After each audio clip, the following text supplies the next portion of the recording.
Definisi pendapatan. Pendapatan adalah arus masuk kotor dari manfaat ekonomi yang timbul dari aktivitas normal entitas selama satu periode tertentu. Jika arus masuk tersebut mengakibatkan kenaikan ekuitas yang tidak berasal dari kontribusi penanaman modal. Terdapat 4 pengakuan untuk pendapatan. Yang pertama, perusahaan mengakui pendapatan dari penjualan produk pada tanggal penjualan. Yang kedua, perusahaan mengakui pendapatan dari jasa yang diberikan. Ketika jasa telah diselesaikan maka dapat ditagihkan. Yang ketiga, perusahaan mengakui pendapatan dari mengizinkan pihak lain untuk menggunakan aset perusahaan seperti bunga, sewa, dan royalti pada waktu yang telah berlalu atau saat aset digunakan.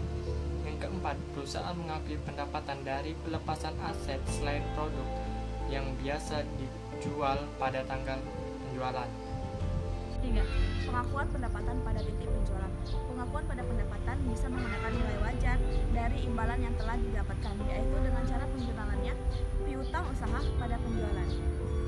Pengakuan pendapatan penjualan dapat diakui apabila penjualan barang tersebut telah memenuhi suatu kondisi, yaitu pertama, perusahaan telah mengambil risiko atas imbalan kepada pembeli.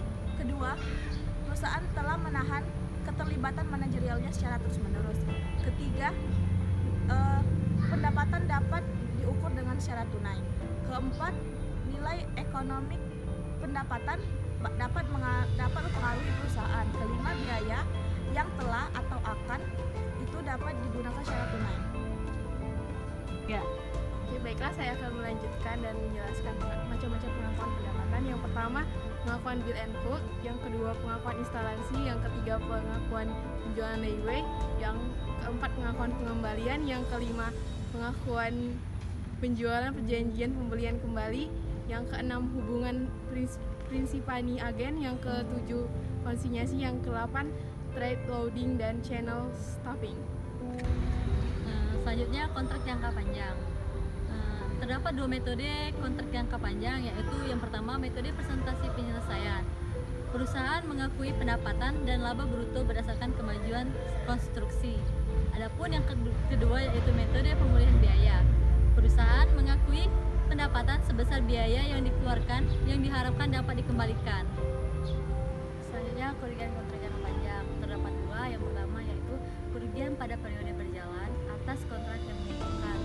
Itu terjadi ketika munculnya kenaikan biaya yang signifikan dalam estimasi biaya kontrak, tetapi telah menghilangkan seluruh laba dalam kontrak. Yang kedua yaitu kerugian atas kontrak yang menguntungkan, yaitu terjadi ketika estimasi biaya akhir menunjukkan akan terjadi kerugian pada saat keseluruhan kontrak akan diselesaikan. Pengukuran kemajuan pekerjaan. Ukuran yang paling populer digunakan adalah cost to cost basic, yaitu percent complete sama dengan cost incurred to date dibagi most recent estimate of total cost. Persentase penyerapan biaya dapat digunakan untuk menaksir persentase pendapatan atau laba kotor kontrak jangka panjang.